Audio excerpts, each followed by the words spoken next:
Hello friends, आज का पहला क्वेश्चन मैं लिए चलता हूं। Question number 15। We demonstrated to them, हमने उन्हें डेमोन्स्ट्रेट किया यानी उन्हें बताया, दर्शाया। हमने क्या डेमोन्स्ट्रेट किया? That how we were prepared the artistic pattern को हमने कैसे प्रिपेयर किया। यहां समझने वाली बात को समझिएगा दोस्तों। एक बार हम लिखते हैं वी वर प्रिपेयर्ड और एक बार हम लिखते हैं वी हैड प्रिपेयर्ड या हैव प्रिपेयर्ड या वी प्रिपेयर्ड। दोनों में डिफरेंस समझिएगा। वर के बाद प्रिपेयर्ड आ रहा है या फिर is am are was were के बाद प्रिपेयर्ड आ रहा है, यानी is am are was were के बाद कभी भी वर्ब की थर्ड फॉर्म आ रही है तो उसे पैसिव कहा जाता है। हमने प्रिपेयर नहीं किया, हमको प्रिपेयर किया गया, यानी हम प्रिपेयर थे। यानी कि सेंटेंस अगर कहीं लिखा है कि वी वर प्रिपेयर्ड तो सेंटेंस गलत नहीं है, सेंटेंस एकदम सही है। उसका मीनिंग है कि हम प्रिपेयर थे, वी वर प्रिपेयर्ड।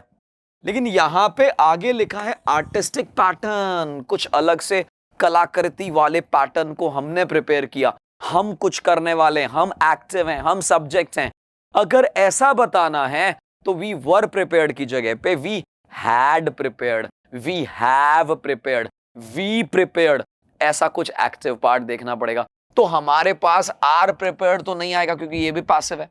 अब मेरे पास एक ऑप्शन है हैव प्रिपेयर्ड, एक ऑप्शन है हैड प्रिपेयर्ड। ये दो ऑप्शन है दोस्तों, आपको बताना है इनमें से कौन सा वाला सही है। तो आप देखिए डेमोन्स्ट्रेटेड पास्ट में है तो पास्ट में प्रिपेयर किया होगा, यानी आप इसकी बात नहीं कर सकते, आपको हैड प्रिपेयर्ड ही लगाना पड़ेगा। We had prepared the artistic patterns. तो आपको ये बात समझ आई, हमें एक्टिव सेंटेंस बनाना था, हमें पास्ट में लेना था। ये सारी चीजें दोस्तों एक एक करके समझा रहा हूं। हेलो फ्रेंड्स, स्वागत है आपका डिजिटल तैयारी चैनल पे। मैं श्रेयांश कोठारी लेके आऊं दोस्तों बहुत ही शानदार एक सीरीज, जिस सीरीज को आप सदियों से पढ़ते आ रहे हो ऐसा लग रहा है। एक एक चैप्टर का एक एक वर्ड आपको मैं क्लियर बता रहा हूं। बुक का नाम है objective general English by SP Bakshi. दोस्तों बेहतरीन ये किताब है और बेहतरीन तरीके से लगातार चलती जा रही है। एक बात यहां पे लिखी है दोस्तों, The struggle you are in today is developing the strength you need for tomorrow. जिस स्ट्रगल यानी संघर्ष में आप आज हैं वो आपको प्रिपेयर हो रही है कि कल किसी मुसीबत में आ जाते हैं, कल किसी भी चीज में अगर आप पड़ जाते हैं तो आपको प्रिपेयर करती है टुमारो के लिए। दोस्तों ऐसे कई सारे एग्जाम्पल हैं जो आपको पता होंगे। सोने को निखरने के लिए जलना पड़ता है। आपने पता होगा कि शेर अगर आगे छलांग लगा रहा है तो वो एक बार पीछे आएगा। और ऐसी बहुत सारी चीजें आपको ध्यान होगी।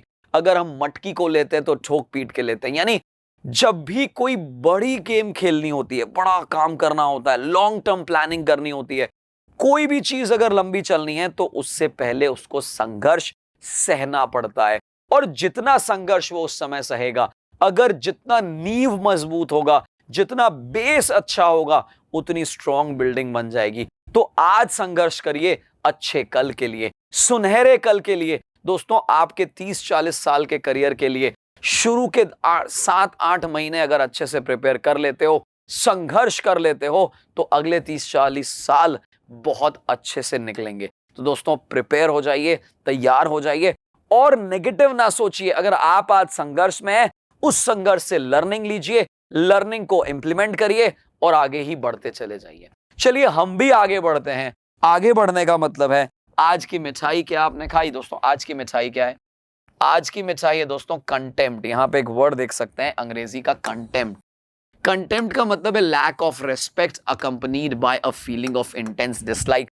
किसी को आप अनादर जब करते हो, अवहेलना जब करते हो, उसे कंटेम्प्ट कहा जाता है। यानी स्ट्रॉन्ग डिसलाइक होने के कारण आप उसका रेस्पेक्ट नहीं देते, कंटेम्प्ट कहते हैं उसे। डिसडेन या स्कॉर्न कहते हैं। A manner that is generally disrespectful and contemptuous. कई बार ऐसा नहीं लगता कि ये वर्ड आपको पहले कुछ टाइम मैंने बताया था? दोस्तों मैं कई बार वर्ड्स को रिपीट करता हूं सो दैट वो रिवाइज होते जाएंगे। रिवाइज होते जाएंगे तो अंग्रेजी और स्ट्रॉन्ग, स्ट्रॉन्गर, स्ट्रॉन्गेस्ट होती चली जाएगी। एक ऐसा मैनर जो डिसरेस्पेक्टफुल है उसे कंटेम्प्ट कहा जाता है। ओपन डिसरेस्पेक्ट ऑफ पर्सन और थिंग स्कॉर्न कहा जाता है। जनरली कोर्ट के लिए आता है कंटेम्प्ट ऑफ कोर्ट, यानी कोर्ट की अवहेलना करना। लीगल टर्म है, लॉ में भी इसका यूज लिया जाता है।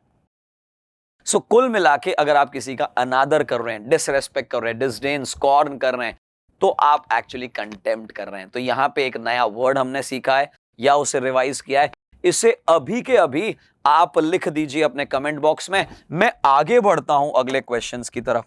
दोस्तों आगे बढ़ते हैं, question number 16। I earnestly believe that, I strongly believe that, I severely believe that, I very strongly believe that, मैं ऐसा बिलीव करता हूं क्या, you will visit our relatives during your forthcoming trip to Mumbai. मैं बहुत strongly इस बात को मानता हूं कि तुम मेरे भाई अपने रिलेटिव्स से मिलोगे जब तुम fourth coming trip, fourth coming चौथी बार नहीं आ रही है, फोर्थ कमिंग यानी आगे आने वाली, FORTH, फोर्थ यानी आगे, राइट। सो आगे आने वाली जो मुंबई ट्रिप है ना, उसमें तुम अपने रिलेटिव से मिलने जाओगे, ऐसा मैं बिलीव करता हूं। तो मुझे लगता है कि अर्नेस्टली बिलीव, बिलीव एक वर्ब है, अर्नेस्टली एक एडवर्ब है और एडवर्ब का सही प्रयोग है। कोई एरर ही नहीं है भाई, हर सेंटेंस में एरर मिले ऐसा जरूरी थोड़ी है। तो भैया नो इंप्रूवमेंट कर देते हैं इसे, कोई तरह का एरर नहीं है। क्वेश्चन नंबर 17 की बात करते हैं दोस्तों। In fact if it hadn't been for this invaluable advice on so many occasions, I wouldn't have achieved anything in life. पहली चीज यहां सीखने को मिल रही है दोस्तों, इफ वाला स्टेटमेंट है, इफ वाला कंडीशनल स्टेटमेंट है अगर, तो आपको ध्यान है इफ के साथ हैड नॉट बीन आता है और दूसरे वाले में वुड हैव आता है। तो यानी हमने करेक्ट, मतलब ये जो कंडीशनल सेंटेंस है उसका तो सही प्रयोग किया है, पहली बात तो ये। अब हमें देखना है कि यहां पे क्या है, हिज इनवैल्यूएबल एडवाइस, उसकी जो इतनी अमूल्य एडवाइस यानी सलाह मिली है। तो हिंदी देखते हैं। इनफैक्ट अगर उसकी इतनी इनवैल्यूएबल एडवाइस यानी अमूल्य सलाहें नहीं मिलती, सलाह नहीं मिलती ऑन सो मेनी ओकेजन्स, कई सारे ओकेजन्स पर, कई सारी बार अगर ऐसा नहीं होता, आई wouldn't have achieved anything in life, मैंने अपनी जिंदगी में कुछ अचीव किया ही नहीं होता, ऐसा ये कहना चाह रहा है। सो कुल मिला के अगर आप बात को समझेंगे तो 17 में भी कोई एरर नहीं है। इनवैल्यूएबल एडवाइस ही कहते हैं उसे, एडवाइस का एडवाइसेस कभी नहीं करेंगे, याद रखिए आप। रिमार्केबल की जगह इनवैल्यूएबल होगा, सजेशन से अच्छा तो वर्ड एडवाइस है। तो कुल मिला के सही है ये, कोई एरर नहीं है, no improvement required.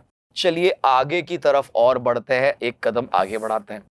Bye temperament the English, English से पहले द लगाया, जरा सोचो इंग्लिश से पहले द कैसे लग गया भाई। इंग्लिश अगर भाषा है तो उससे पहले द नहीं लगता। हाँ इंग्लिश पर्सन है, इंसानों की बात हो रही है तो जरूर लगता है। जो अंग्रेज लोग हैं अगर उनकी बात कर रहे हो, बाय टेम्परामेंट जो हैं इंग्लिश लोग जो हैं रिजर्व काइंड के होते हैं, so they prefer to live in solitary houses, वो थोड़े रिजर्व काइंड के होते हैं। अंग्रेज लोग जो हैं वो रिजर्व्ड रहते हैं, बातें ज्यादा नहीं करते, खुल के नहीं आते, तो वो सॉलिटरी हाउसेस, सिंगल अकेले अकेले हाउसेस में रहते हैं, ऐसा इसकी हिंदी कह रहा है।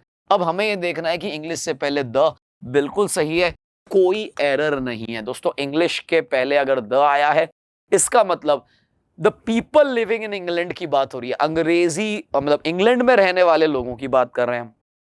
चलिए आगे बढ़ते दोस्तों क्वेश्चन नंबर 19 पे। माय फादर एग्रीड, मेरे फादर ने एग्री किया, किस बात को, my going along for the examination. अगर आप मुझसे सहमत हो रहे हैं तो फिर आप एग्री विथ लगाते हैं, लेकिन किसी आइडिया से सहमत हो रहे हैं तो एग्री टू लगाते हैं। और ये आइडिया है माई गोइंग अलोन, मैं एग्जाम में अकेला जाऊं, इस आइडिया से वो सहमत हुए।